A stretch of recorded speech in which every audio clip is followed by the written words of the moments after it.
"Are you delivering the coffee, ma'am?" The question, slick with a patronizing smirk, cut through the low-frequency hum of the Joint Operations Center annex. Major Natalie Ford didn't turn. She stood before the secure access terminal, her common access card held between her index and middle fingers, waiting for the system to process her credentials.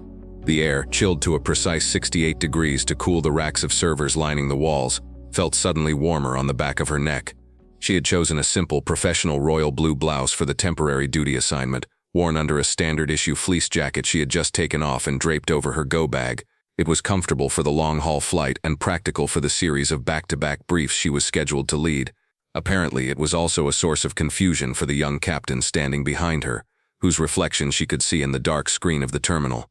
He was textbook, sharp haircut, crisply ironed OCPs, and an air of unearned confidence that came from a command climate that likely mistook arrogance for leadership potential. "I'm sorry?" Natalie asked, her voice calm and even.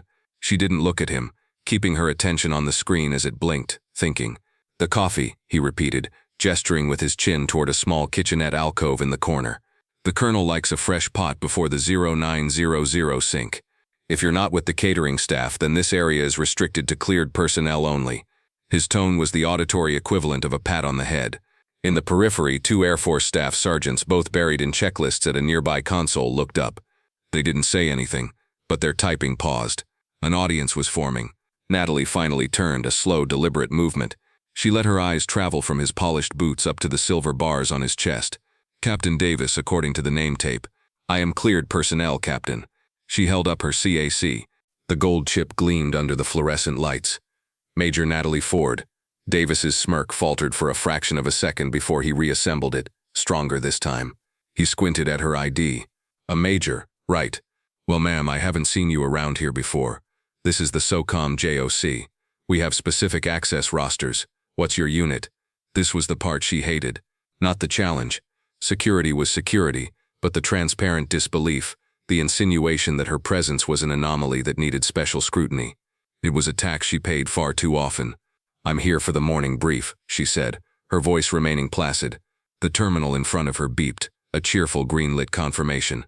"Access granted." She slid her card out. Davis stepped forward, placing a hand on the terminal's frame, blocking her path. "Hold on, let me see that." Natalie held her card out for him. He took it, his fingers brushing hers, and held it up to the light as if he were a jeweler inspecting a fake diamond. He turned it over and back. "Ford. Okay, I'm still going to need to verify your access. We've had issues with credential errors." It was a lie, and they both knew it. A credential error on a SAC would have triggered an armed response from the military police, not a condescending interrogation from a junior officer. He was fishing, enjoying the small dominion he had carved out for himself in this chilly, windowless room. The 2 staff sergeants were now watching openly, their pre-flight checklists forgotten. "Captain," Natalie said, her patience starting to fray at the edges. "The system, which is linked directly to the Defense Enrollment Eligibility Reporting System and the Joint Personnel Adjudication System, just verified my credentials and my clearance level. It seems to believe I belong here. Are you suggesting its algorithm is flawed?" His jaw tightened. He was losing control of the encounter and didn't like it. He looked from her face, with her long blonde hair tied back in a neat regulation bun, down to her simple blue top, and then to the CAC again. "I'm suggesting that I am the acting officer in charge of this annex until my commander arrives, and I have a duty to ensure everyone in this CAF has a valid reason to be here. A name and a rank on a piece of plastic isn't enough. I need to know your billet. Who are you working for?" The question hung in the air, a clear challenge to her authority and legitimacy. He wasn't asking for a unit. He was asking for a male superior who could vouch for her. "My billet is not relevant to my authorized presence in this room, Captain," she said, her voice dropping a half-octave. It was the voice she used when explaining a complex tactical problem to a slow-thinking subordinate, a voice that carried an implicit warning. The screen said, "I have access. I'm going to my console." She reached for her card. He pulled it back. "I don't think so," he said, his voice rising slightly. "We can do this one of 2 ways. You can tell me who your sponsor is, or I can call the MPs and have them escort you out while we sort this out. Your choice." The word escort was a deliberate humiliation. It implied wrongdoing, trespass. The room, which had held about a dozen people, was now growing quiet. The low hum of the servers seemed to magnify, filling the space left by the absence of chatter. More eyes were on them now. A Navy Chief Petty Officer, his uniform bristling with ribbons, turned in his chair. A grizzled Army warrant officer, whose face looked like it was carved from a block of wood, paused his conversation and watched, his expression unreadable. Natalie felt a familiar hot flash of anger, but she quenched it instantly. Emotion was a liability. The rules were her shield and her weapon. Captain Davis, your own regulations, specifically US SOCOM Directive 381-1, state that electronic verification via the Secure Access Control System is sufficient for entry into a SCIF, provided the individual's clearance is adjudicated and their identity is confirmed. You have my ID. You saw the system grant me access. Any further delay you cause constitutes a willful obstruction of a superior officer in the performance of her duties, a violation of Article 90 of the UCMJ. She recited the information coolly, precisely. It wasn't a threat, it was a statement of fact. For a moment Davis looked stunned. He hadn't expected a point-by-point legal rebuttal. He glanced around the room, feeling the weight of the audience's attention. He had committed himself to this path and now felt he couldn't back down without losing face. He saw her as a test, and he was determined to win. He leaned in, lowering his voice to a conspiratorial whisper that was somehow more insulting than his previous shouts. Look, ma'am, Major, I'm sure you're very important, but we have actual mission planning happening here, high-level stuff. If you're from public affairs or the JAG office, you can get your brief from the summary later. Right now, I need this console for my team. He was creating a narrative for the onlookers, painting her as an outsider, a support officer who had wandered into the operational heart of the command. He gestured to the workstation she was trying to access, one of the primary mission command nodes. Natalie took a slow, deliberate breath. She set her jaw. I am not from PAO or JAG. That console is assigned to me for the duration of this exercise. Now if you'll return my identification card, I have work to do.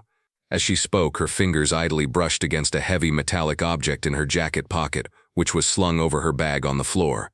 It was a habit she had when her patience was tested. Davis's eyes followed the motion. What's that in your pocket? He demanded, his focus shifting, looking for any new angle of attack. Another challenge coin from the Spouses Club bake sale. Natalie paused.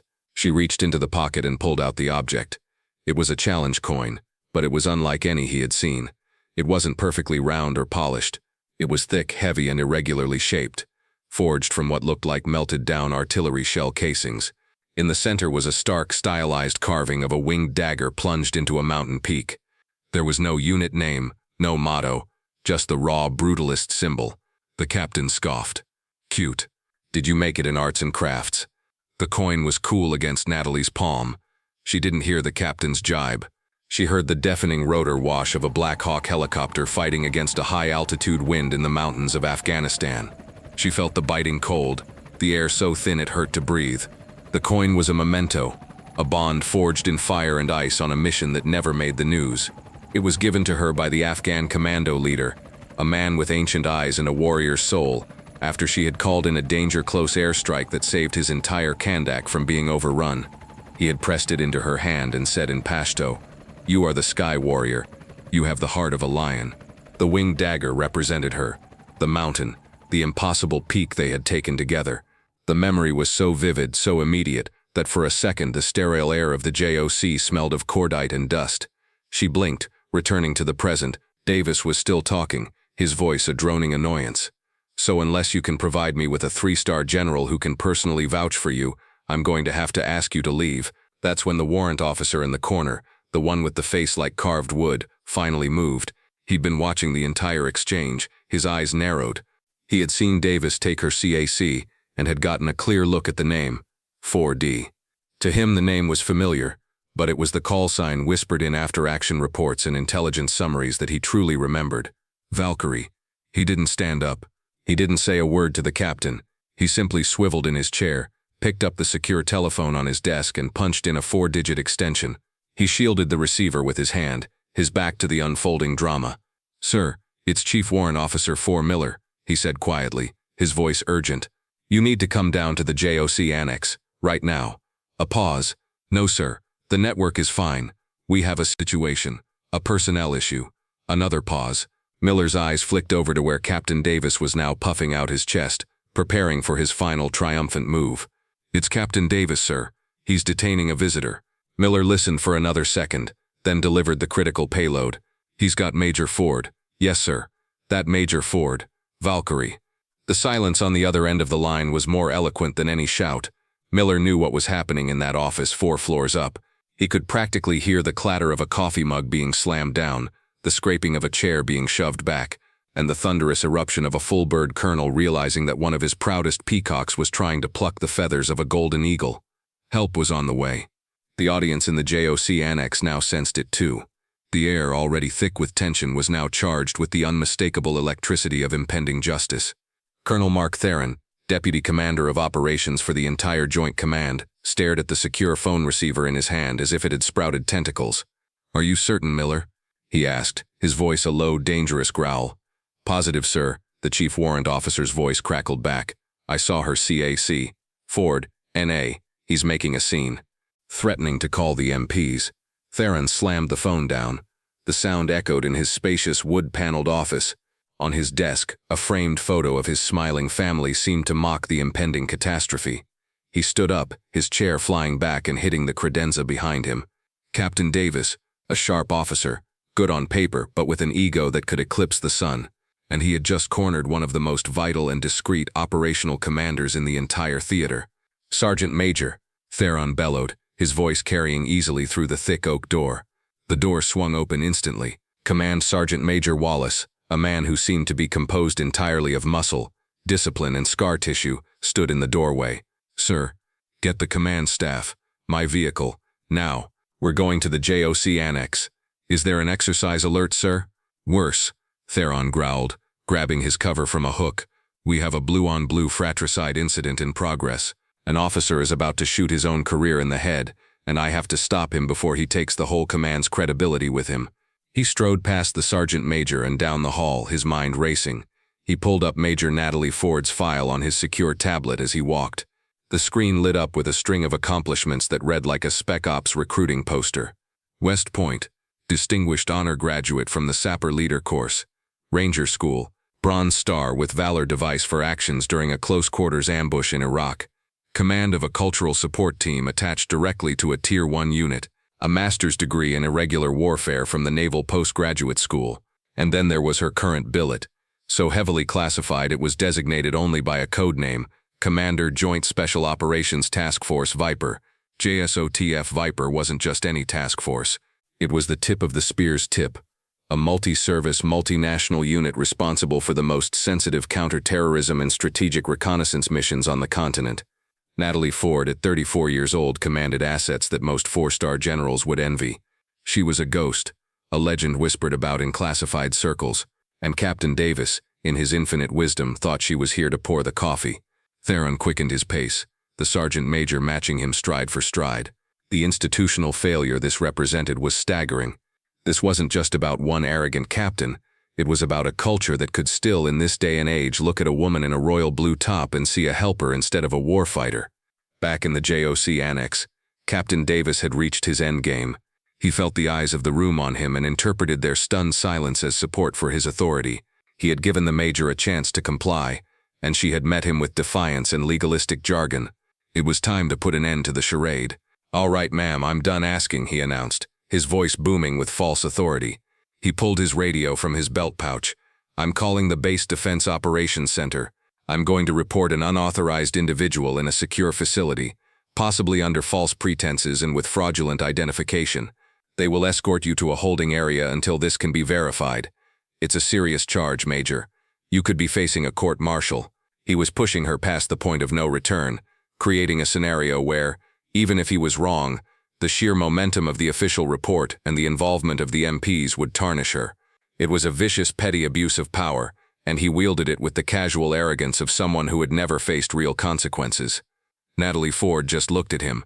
Her face was a mask of placid neutrality, but her eyes were cold, hard chips of ice. She didn't speak. She just waited. She had seen men like Davis before, in every corner of the military. Men who confused procedure with purpose and rank with wisdom. They were predictable, and they always, eventually, overplayed their hand. He was about to press the transmit button on his radio when the main doors to the JOC annex swung open with such force that they banged against the stoppers. The room fell into a silence so profound that the hum of the servers sounded like a jet engine.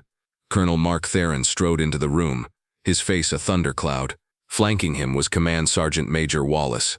Behind them were the J3 operations chief, a Navy captain, and the command's senior enlisted leader, an Air Force Command Chief Master Sergeant, a woman whose stern expression could curdle milk. The sheer weight of the collective rank that had just entered the room was suffocating. 4 senior leaders, all moving with a singular, urgent purpose.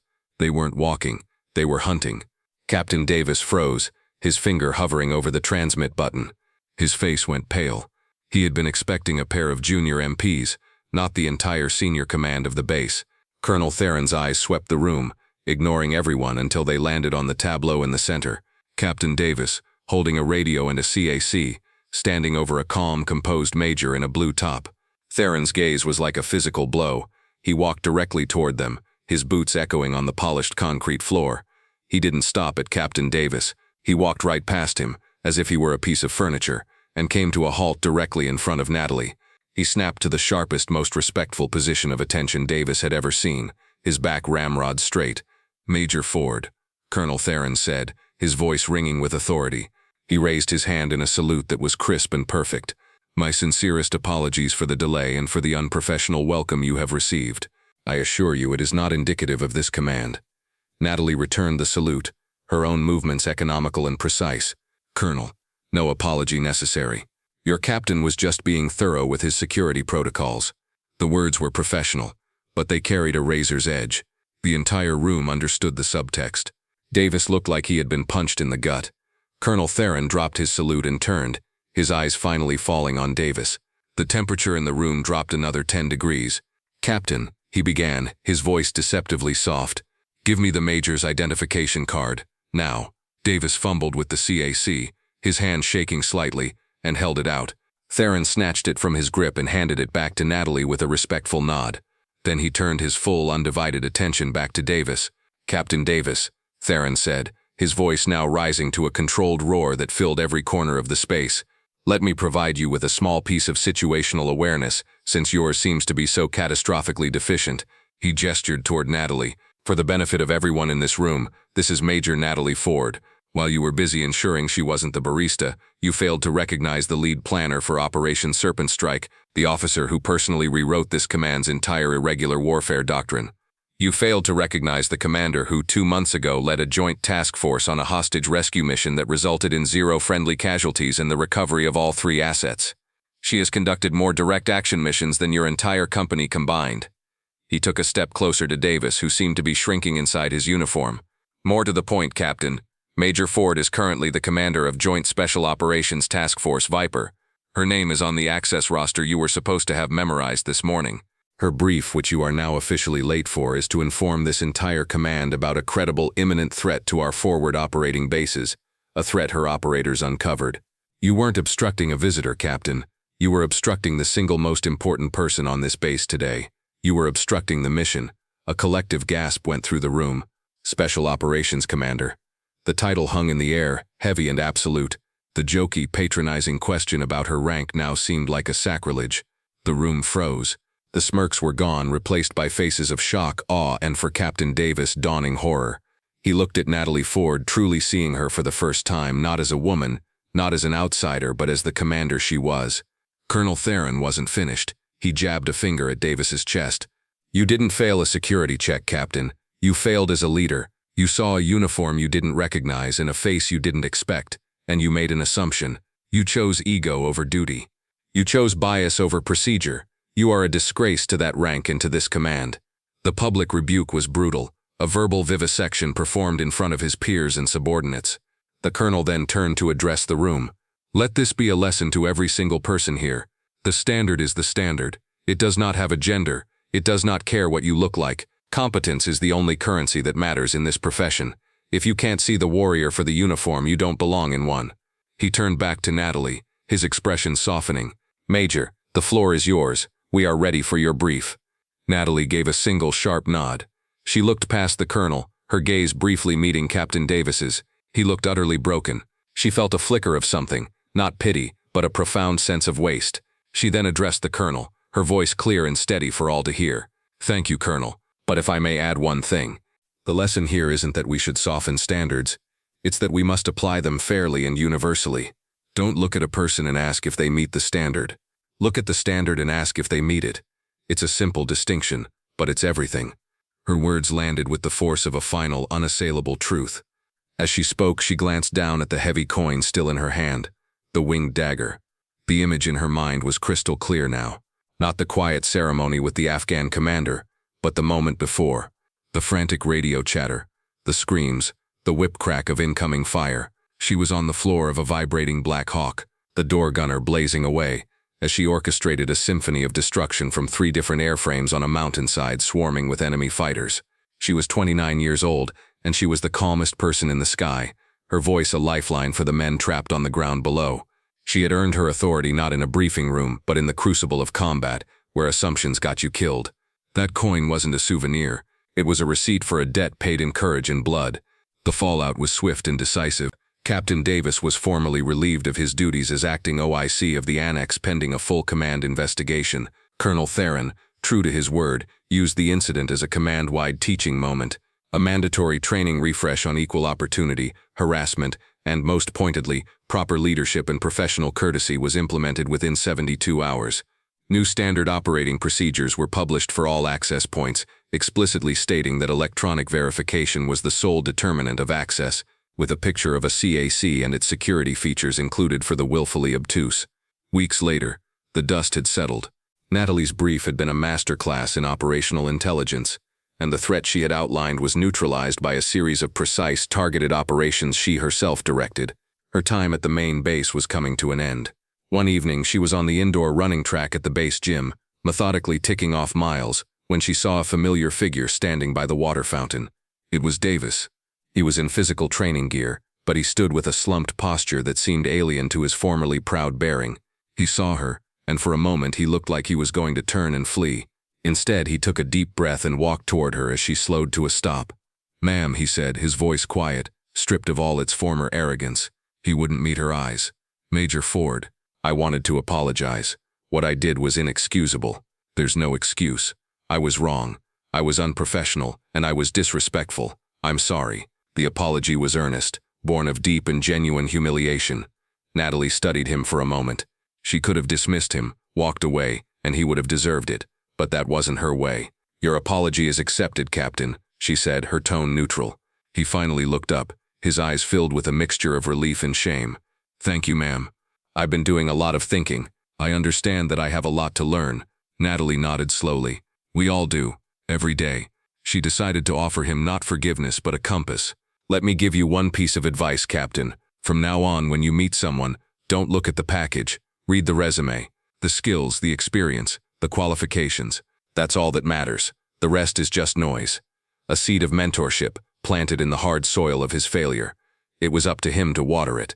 He simply nodded, a profound understanding dawning on his face. "Yes, ma'am. I will." She gave him a final curt nod, then turned and resumed her run, leaving him by the water fountain to contemplate the most valuable and most painful lesson of his career. If this story of valor and professionalism inspired you, please like, share, and subscribe to She Chose Valor. Join us as we continue to honor the service of our nation's veterans and share more of their incredible stories.